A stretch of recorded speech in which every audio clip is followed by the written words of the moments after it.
ഓം ശ്രീ ഗുരുഭ്യോ നമ. ഒരു യുവതി ആദ്യമായി ജോലിക്ക് പോകുന്നു. തപാൽ ഓഫീസിലാണ് ജോലി കിട്ടിയത്. പുതുവർഷ സമയമായതുകൊണ്ട് വലിയ തിരക്ക്, ജോലിക്കാർ കുറവ്, നീണ്ട ക്യൂ. യുവതി കഠിനമായി ജോലി ചെയ്യുന്നുണ്ട്. പക്ഷെ ക്യൂവിൽ നിൽക്കുന്നവർ ബഹളം വയ്ക്കുന്നു, ചീത്ത പറയുന്നു, അസ്വസ്ഥരാകുന്നു. കുറേ മണിക്കൂർ കഴിഞ്ഞപ്പോൾ അവൾ തളർന്നുപോയി. ചീത്ത കേട്ട് മനസ്സും കെട്ടു. ഈ സമയം ക്യൂവിൻ്റെ മുന്നിലുണ്ടായിരുന്ന വൃദ്ധൻ്റെ ഊഴമായി.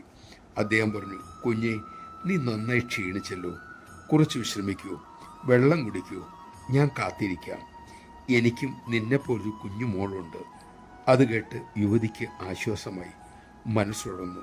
തന്നെ ആശ്വസിപ്പിക്കാൻ, നല്ല വാക്ക് പറയാൻ ആളുണ്ടല്ലോ എന്ന ചിന്ത അവളുടെ ക്ഷീണത്തെ അകറ്റി. അവൾ ഉത്സാഹത്തോടെ ജോലി ആരംഭിച്ചു. അത് കണ്ട് ക്യൂവിൽ നിൽക്കുന്ന മറ്റുള്ളവരുടെ പ്രതികരണവും മാറാൻ ആരംഭിച്ചു. അവരും ശാന്തരായി.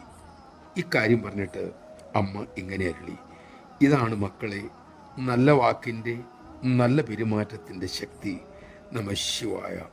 നല്ല വാക്കോതാനും നല്ല കാര്യം ചെയ്യാനുമുള്ള ത്രാണി അമ്മ നമ്മിൽ ചൊരിയട്ടെ.